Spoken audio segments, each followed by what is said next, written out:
Good morning and welcome to your breakfast booster. This is number 4 and it falls on a Sunday. So I'm just in my jammies with my bed jacket and feeling very cozy. And we have, I was going to say we finally have one of the cats going to be on camera, but she's just moved at just the wrong moment. Anyway, here we are, day 4, breakfast booster. And I am on red flag number 4 from my book Burnout Buster. And red flag number 4 is about heading towards burnout, exhausting yourself, not really looking after yourself very well because you're worried about disappointing other people. How often do you do that?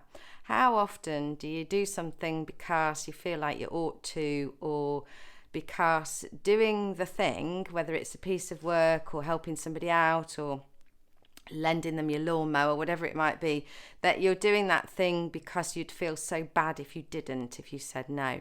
And so I want to talk to you about some more ways to be kind in your mind, that you realize that there is 2 things going on when that happens. And the first is that you have an intention, a good intention to be kind and helpful and to do the right thing. And that intention gets very confused with reality. And the reality might be you haven't got time, you haven't got the energy, or you're self-isolating, so you don't really want to have the contact. I've been self-isolating, isolating with Annie, so that I've got less risk towards my mum when I visit my mum. And that's getting tricky because, there's still a risk of connecting.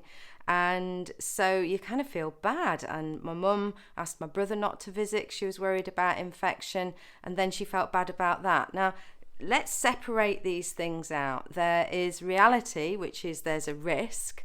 Or it might be that you're exhausted so you can't help, or you haven't got the time. There's that reality. And then there's the intention to be kind and helpful and generous and welcoming and all of those things. And I think this is one of the most useful things we can do in just being more balanced and staying well, is to recognize the difference between those 2 things and not get them intertwined. So there's the intention, the loving, generous, kind intention, and then there's reality. So I want to carry on visiting my mum for as long as I can, but if it means talking through a window, that's better than nothing. And it's not about what I want or my intention, it's about reality and what's sensible and the right thing to do.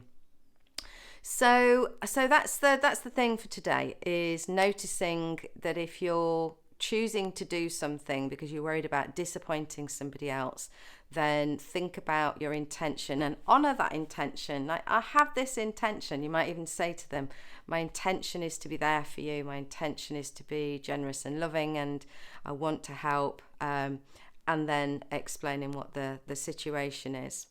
Now, at the moment, what I think we need a lot more of is some good breathing and releasing the tension, rolling your shoulders back, having a little stretch as we do, and doing those counter poses so that you're not bending forwards, looking at a screen the whole time. You're just getting the opposite and being able to stretch out. I was lucky enough to do an online yoga class live yesterday with one of my favorite yoga teachers, and honestly the difference it made just to ease everything out. And yoga isn't about sitting in lotus position. I can't do that. It's about easing out the tension in your body and remembering to breathe a little longer, a little deeper, to reset the body and feel a little more calm. So I hope that you'll find something on YouTube that helps you to do that. You can find relaxations on my YouTube. Paper boats is a particularly good one. There's there's pictures of a relaxing river, but actually it's an audio to relax you so you can close your eyes.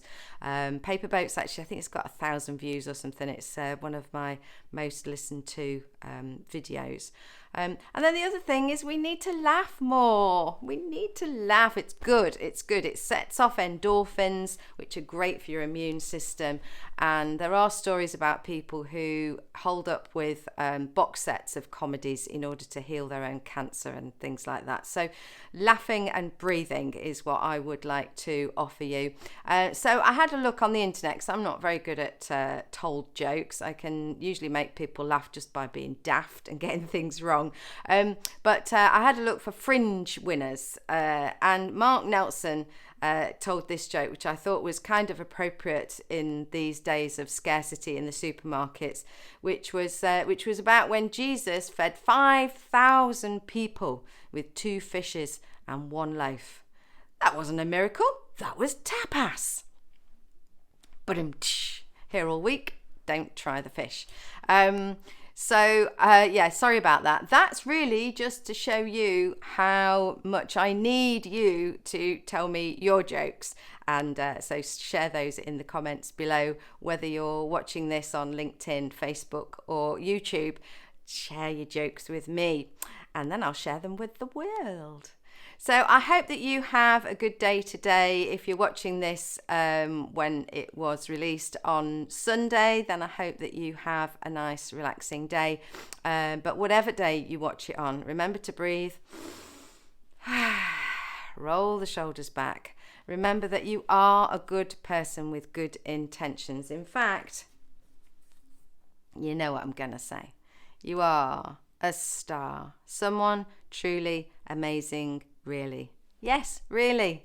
And if you want to read some more stuff, then sign up on my website, pamburrows.com. At the bottom of every page, there's a sign up to my Monday motivation message, which is coming out tomorrow morning, 6 a.m.